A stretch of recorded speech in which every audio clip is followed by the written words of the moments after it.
Deuteronomy chapter 11.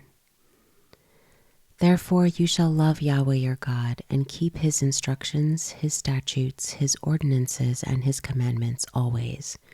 Know this day, for I don't speak with your children who have not known and who have not seen the chastisement of Yahweh your God, his greatness, his mighty hand, his outstretched arm, his signs and his works, which he did in the middle of Egypt to Pharaoh the king of Egypt, and to all his land, and what he did to the army of Egypt, to their horses and to their chariots, how he made the water of the Red Sea to overflow them as they pursued you, and how Yahweh has destroyed them to this day,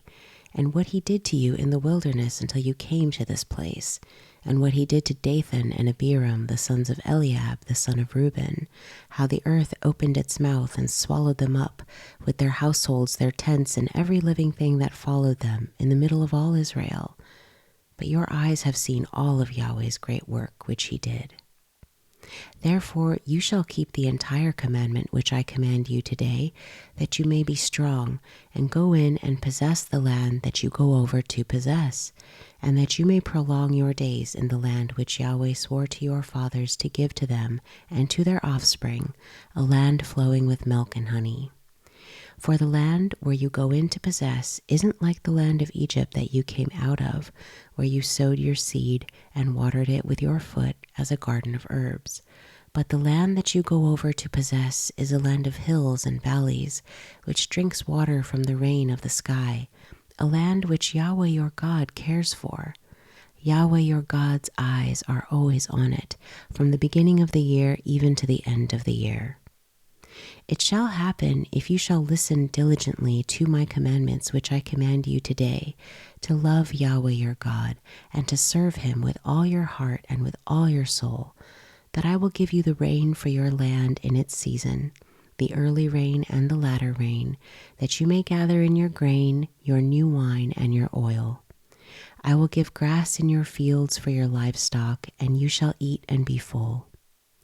Be careful, lest your heart be deceived, and you turn away to serve other gods and worship them, and Yahweh's anger be kindled against you, and he shut up the sky so that there is no rain, and the land doesn't yield its fruit, and you perish quickly from off the good land which Yahweh gives you. Therefore you shall lay up these words of mine in your heart and in your soul. You shall bind them for a sign on your hand, and they shall be for frontlets between your eyes. You shall teach them to your children, talking of them when you sit in your house, when you walk by the way, when you lie down, and when you rise up. You shall write them on the doorposts of your house and on your gates, that your days and your children's days may be multiplied in the land which Yahweh swore to your fathers to give them, as the days of the heavens above the earth.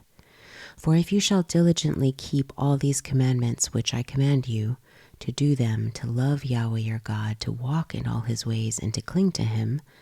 then Yahweh will drive out all these nations from before you, and you shall dispossess nations greater and mightier than yourselves.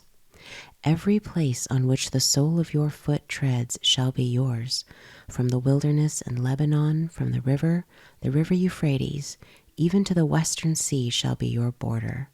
No man will be able to stand before you. Yahweh your God will lay the fear of you and the dread of you on all the land that you tread on, as he has spoken to you. Behold, I set before you today a blessing and a curse. The blessing, if you listen to the commandments of Yahweh your God, which I command you today, and the curse, if you do not listen to the commandments of Yahweh your God, but turn away out of the way which I command you today, to go after other gods which you have not known. It shall happen, when Yahweh your God brings you into the land that you go to possess, that you shall set the blessing on Mount Gerizim and the curse on Mount Ebal. Aren't they beyond the Jordan, behind the way of the going down of the sun, in the land of the Canaanites who dwell in the Arabah near Gilgal, beside the oaks of Moreh? For you are to pass over the Jordan to go in to possess the land which Yahweh your God gives you, and you shall possess it and dwell in it. You shall observe to do all the statutes and the ordinances which I set before you today.